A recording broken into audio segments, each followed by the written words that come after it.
L'instant écho à 8h46, c'est avec Harold Kinney. Bonjour Harold. Bonjour. Expert en blockchain. On va évoquer ce matin cette décision de la Banque populaire de Chine qui interdit les crypto-monnaies. Pour de bon, il faut dire que c'est un peu le prolongement d'une politique qui était déjà plus ou moins comprise. Oui, donc sans surprise, effectivement, la Chine est passée à l'acte. Après des années de menaces, après le bitcoin, les crypto-monnaies et les actifs numériques, la Chine passe enfin en mode action. Donc, c'est-à-dire que maintenant, les crypto-actifs sont interdits sur le territoire. Il y avait déjà des notes, des avis qui avaient été rendus.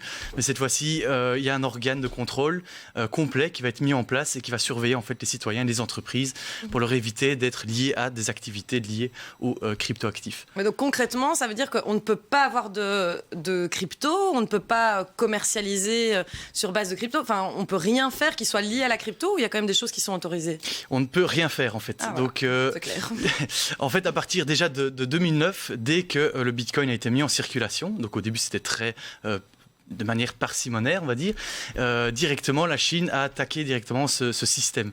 Et au début, on ne pouvait pas acheter de biens et de services avec le Bitcoin. Ensuite, quelques années plus tard, c'était les transactions en général, où un avis a été sorti par la Banque populaire de Chine, aussi différents ministères qui ont dit qu'on ne pouvait pas réaliser de transactions en Bitcoin. Et maintenant, en fait, on passe vraiment à l'étape supérieure, qui est l'interdiction pure et dure de tout échange crypto, et aussi du minage, de l'industrie du minage, plutôt cette année, donc où on ne peut plus miner en fait en Chine, et ça c'est plutôt bon pour l'industrie parce que on sait que le minage était fort centralisé en Chine.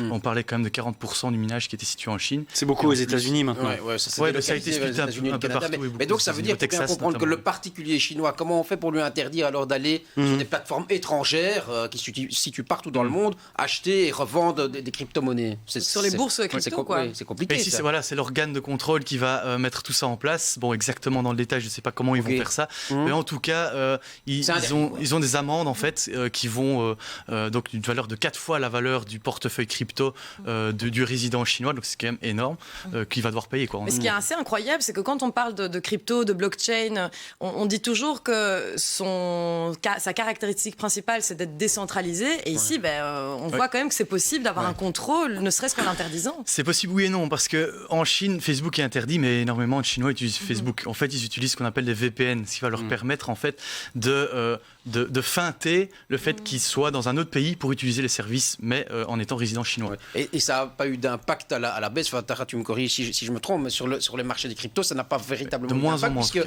Puisque aux États-Unis, par contre, à contrario, là, la SEC a dit qu'elle n'allait pas interdire justement les crypto-monnaies. Donc ça s'équilibre quelque part. Oui, c'est ça. Ça a une effet des vases communicants. Simplement, ils sont partis de la Chine vers les États-Unis. Sur l'argument, on sait que la Chine parle beaucoup de fraude et que c'est pour ça qu'elle interdit la crypto-monnaie. On imagine qu'il y a quand même un petit agenda caché là derrière. C'est recevable comme argument ?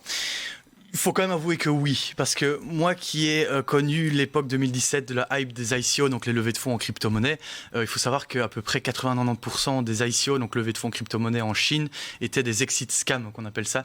Donc en fait, les fondateurs partent avec le magot, entre guillemets, et donc il y a beaucoup de gens, en tout cas par manque d'éducation en Chine, ont été lésés à cause de ces montages, quoi. À part ça, on a compris que le Bitcoin, par exemple, avait mauvaise presse en Chine.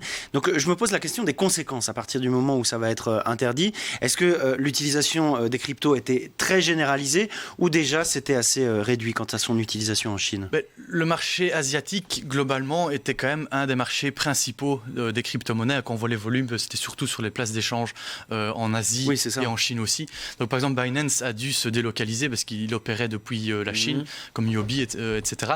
Donc voilà, il y a quand même une forte correction sur le marché à chaque fois quand on avait des news comme ça.